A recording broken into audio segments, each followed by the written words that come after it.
One of the viewers had a pretty good idea. He said, why don't you put a Forstner bit in with the same radius as your corners here, and you can drill out the corners. Well, the way I've got it drawn, I need about a 2-inch Forstner. It's a good idea. I'm not going to do it, at least not on this one. I might do it on the next one. But I think I'll just use my brad point here and carefully go through. I'm going to want to make sure that all of my holes and all my cutting is on the on the waist side of the line, so that I can sand up to it and do a much better job. At least that's the plan. Yeah, so here we go. Oh, as for my shop stool, I don't use it very often. I don't use it as much as I thought I would.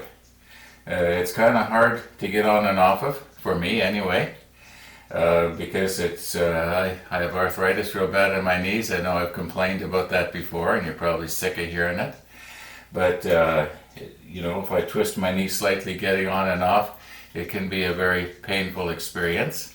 So I try to avoid it as much as I can. The painful experience, that is. Anyway, let's see what we can do here. We've got to make 4 holes so that I can put my saber saw blade through. And we'll try and get these cut out today. And yeah, we've got to get this thing done before the snow flies. And here in Canada, that comes pretty soon. So let's get at it.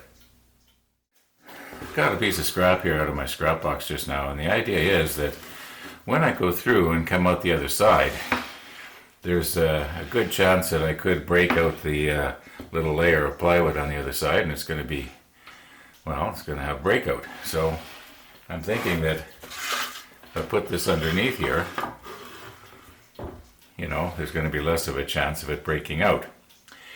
Even though this is a brad point bit, and it has less breakout or tear out than an ordinary twist drill does, there's still a good chance it could happen. And I was just thinking when I was coming along with this little piece of wood here, these lines that I drew in here, when did I draw them? How long ago was it? I think to myself, it could be that when I drew these lines, for whatever it was I needed them for, well, maybe my wife Mary was still alive. And I wish I could turn the clock back, go upstairs, find her somewhere in the living room, and give her a hug. Yeah.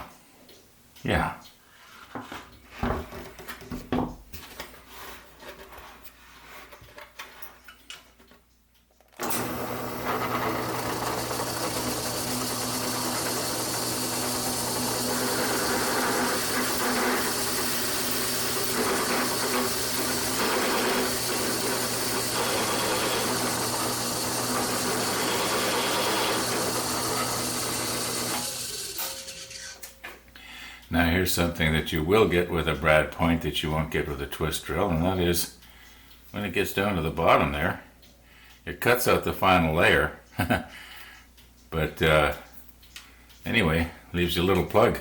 Makes it kind of hard to push it down the rest of the way. When you feel that happen, you can actually feel it on the drill press, and you want to stop. Don't go prying it down until everything sort of smashes through.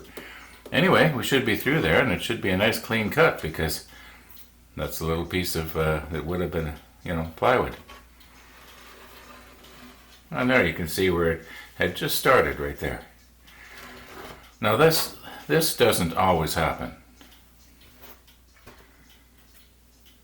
Well, it made a liar out of me. I said it doesn't always happen. Well, this time it did. It happened every time. Let's turn this over and see what it looks like on the other side. Okay, first of all, now that the sawdust is out of the way, you can see the entry holes. Came out pretty nice. And the other two. Now let's flip it over and look at the exit. Okay, look at that, nice and clean. And the other two.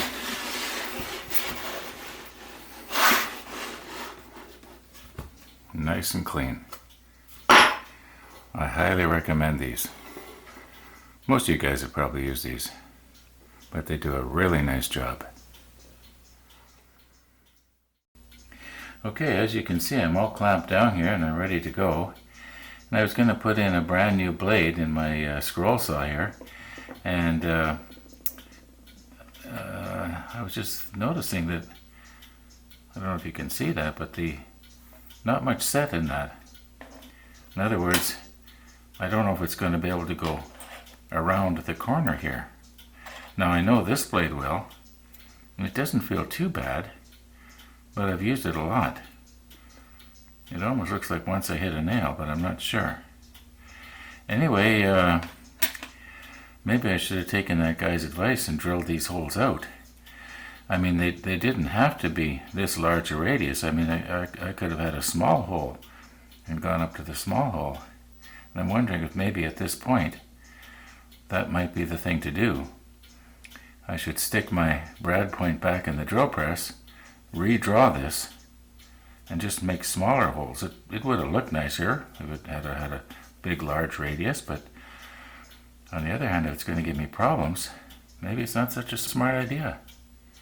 Okay, I realize this is going to set me back about an hour, and I'm going to have to drill 16 holes instead of just 4. But I think it might be the best in the long run. Should have done this in the first place.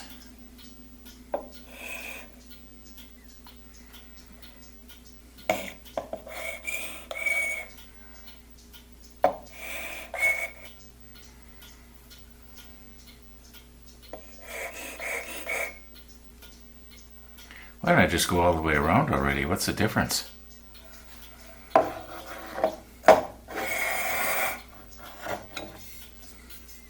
Hey, this thing's working really good, by the way.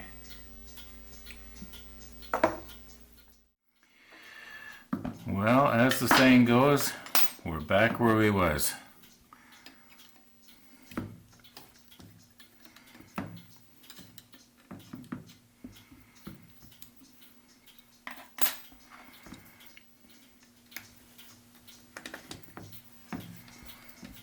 Now I want to be careful I don't tighten these too tight because there's not very much thread there.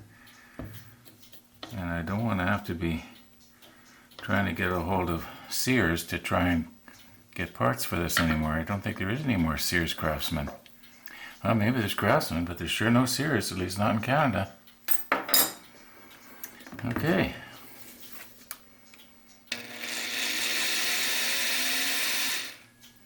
Notice how I didn't unplug this when I changed my blade?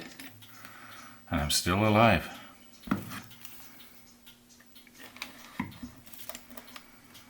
Alright, here we go.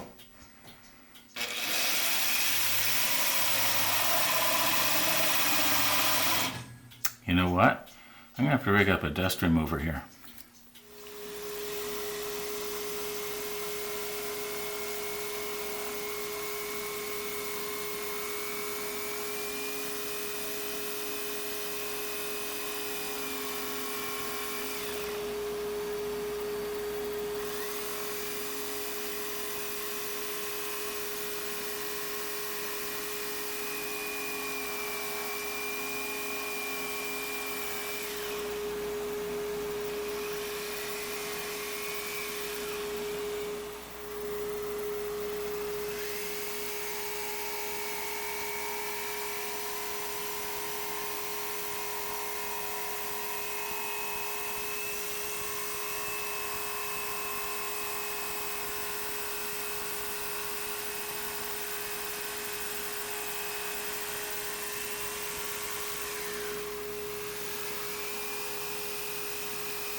Well, that blade sure does a nice job. And notice there's very little tear out, even though I was going across the grain. And of course, when I was going with the grain, it was almost perfect. And I think I should be able to sand these areas out, you know, and make it sort of match up. But you know what? I think that's going to have to be tomorrow now. It's getting a little bit late in the afternoon. And a special thank you to that viewer who suggested that I drill out the corners. I'd like to think I would have thought of it myself, but the truth be known, I probably wouldn't.